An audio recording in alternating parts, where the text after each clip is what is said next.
தமிழக வெற்றிக் கழக தலைவர் விஜயை தங்கள் பக்கம் இழுக்க மத்திய அரசு ஒய் பிரிவு பாதுகாப்பு வழங்கியுள்ளதா என்று அதிமுக முன்னாள் அமைச்சர் KP முனுசாமி சந்தேகம் எழுப்பிய நிலையில் விஜய்க்கு பாதுகாப்பு வழங்கியதில் எந்த அரசியலும் இல்லை என்று பாஜக மாநில தலைவர் அண்ணாமலை மறுத்துள்ளார். ஒரு கட்சியினுடைய தலைவராக உருவாயிருக்கிறார், ஒரு நடிகராக இருக்கிறார்.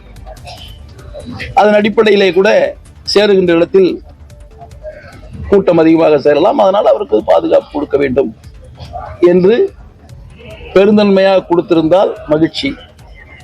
அரசியல் ரீதியாக சுயநலத்தோடு விஜயை தன் பக்கம் இழுப்பதற்காக, அவரை சந்தோஷப்படுத்துவதற்காக இந்த ஒய் பிரிவை கொடுத்திருக்கிறார் என்று சொன்னால் பிஜேபியினுடைய வரலாறு நீங்கள் திரும்பி பார்த்தால் எது உண்மை என்பது உங்களுக்கு நான் விட்டுவிடுகிறேன். இன்னைக்கு நாம் தமிழகத்தில் அண்ணன் எடப்பாடி பழனிசாமி அவர்களுக்கு இதே CRPF செக்யூரிட்டி கவர் இருக்கு.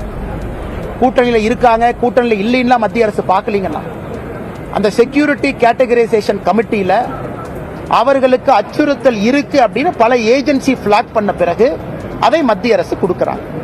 காங்கிரஸை சார்ந்த பெரிய தலைவர்களுக்கு இருக்கு, மாற்றுக் கட்சி நண்பர்களுக்கு இருக்கு. அதுபோலதான் தமிழகத்தில் விஜய் அவர்களுக்கு மத்திய அரசு நேற்று CRPF ஒய் கவர் கொடுத்திருக்கிறாங்க.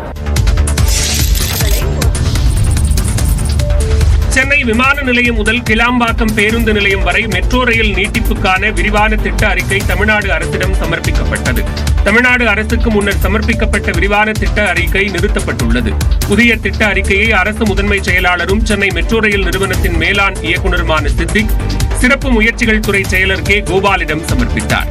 சென்னை விமான நிலையம் முதல் கிளாம்பாக்கம் பேருந்து நிலையம் வரையிலான மெட்ரோ ரயில் திட்டத்தின் மொத்த வழித்தட நீளம் 15.46 கிலோமீட்டர் என தெரிவிக்கப்பட்டுள்ளது. இதேபோன்று ரயில் நிலையங்களின் எண்ணிக்கை 13ஆக உயர்த்தப்பட்டுள்ளது. மேம்பால சாலை உட்பட அனைத்து பணிகளுக்குமான செலவு 9,335 கோடி என கணக்கிடப்பட்டுள்ளது. கிளாம்பாக்கம் பேருந்து முனையத்திற்கு தடையற்ற சாலை போக்குவரத்து மற்றும் மெட்ரோ இணைப்பை வழங்க அறிக்கையில் முன்மொழியப்பட்டுள்ளது. அதன்படி வெளிவட்ட சாலையுடன் இணைப்பதற்காக தாம்பரம் அருகே இடைநிலை சாய்வு பாதைகள் முன்மொழியப்பட்டுள்ளன. இந்த மேம்பால சாலை நேரடியாக கிளாம்பாக்கம் பேருந்து நிலையத்திற்குள் வந்து செங்கல்பட்டு வரை நீட்டிக்கப்படும் என அறிக்கையில் தெரிவிக்கப்பட்டுள்ளது. சென்னை பூந்தமல்லி அருகே குத்தம்பாக்கம் பேருந்து நிலையம் விரைவில் திறக்கப்படும் என்று முதலமைச்சர் மு க ஸ்டாலின் தெரிவித்துள்ளார். நந்தம்பாக்கத்தில் உள்ள சென்னை வர்த்தக மையத்தில் கிரடாய் சென்னை சார்பில் கண்காட்சி நடைபெற்று வருகிறது. இதில் கலந்து கொண்டு பேசிய முதலமைச்சர் மு க ஸ்டாலின் ஒரு மாநிலத்தின் வளர்ச்சியை சட்டென்று தெரிய வைப்பது கட்டடங்கள் தான் என்றார். சென்னையை போன்றே மாநிலம் முழுவதும் 136 நகரங்களின் வளர்ச்சிக்கான திட்டங்கள் வகுக்கப்பட்டு வருவதாக கூறினார். செங்கல்பட்டு மற்றும் மாமல்லபுரத்தில் பேருந்து முனையங்கள் அடுத்த ஆண்டு பயன்பாட்டிற்கு வரும் என்று முதலமைச்சர் தெரிவித்தார். குத்தம்பாக்கம் பேருந்து முனையம் விரைவில் மக்களுடைய பயன்பாட்டிற்கு வர இருக்கு.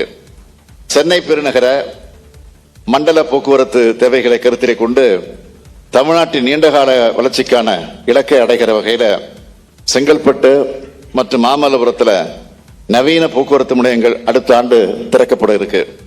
அனைவரின் சொந்த வீடு கனவை நிறைவேற்ற சுய சான்றிதழ் திட்டம் அறிமுகம் செய்யப்பட்டதாகவும் அதன் மூலம் 51 பேர் கட்டட அனுமதி பெற்றிருப்பதாகவும் முதலமைச்சர் மு க ஸ்டாலின் தெரிவித்தார்.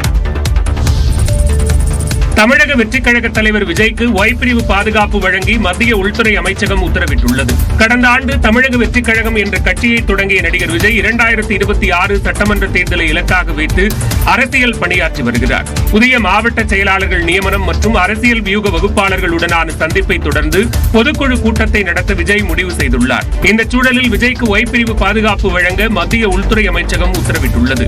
சட்டப்பேரவை தேர்தல் பணிகளை விஜய் தீவிரப்படுத்தியுள்ள நிலையில் அவருக்கு ஏற்பட்டுள்ள பாதுகாப்பு அச்சுறுத்தல் குறித்து உளவுத்துறை அளித்த அறிக்கையின் அடிப்படையில் பாதுகாப்பு வழங்க உத்தரவிடப்பட்டுள்ளது. இதில் மத்திய ரிசர்வ் போலீஸ் படையினர் மட்டுமே இருப்பார்கள் என்றும் மாநில காவல்துறையினர் இருக்க மாட்டார்கள் என்றும் தெரிவிக்கப்பட்டுள்ளது. ஏற்கனவே பாஜக MP கங்கனா ரணாவத், காஷ்மீர் ஃபைல்ஸ் திரைப்பட இயக்குநர் விவேக் ரஞ்சன் அக்னிகோத்ரி, கர்நாடகாவில் ஹிஜாப் விவகாரத்தில் தீர்ப்பு வழங்கிய உயர்நீதிமன்ற நீதிபதிகள் 3 பேர் உள்ளிட்டோருக்கு ஒய் பிரிவு பாதுகாப்பு வழங்கப்பட்டுள்ளது.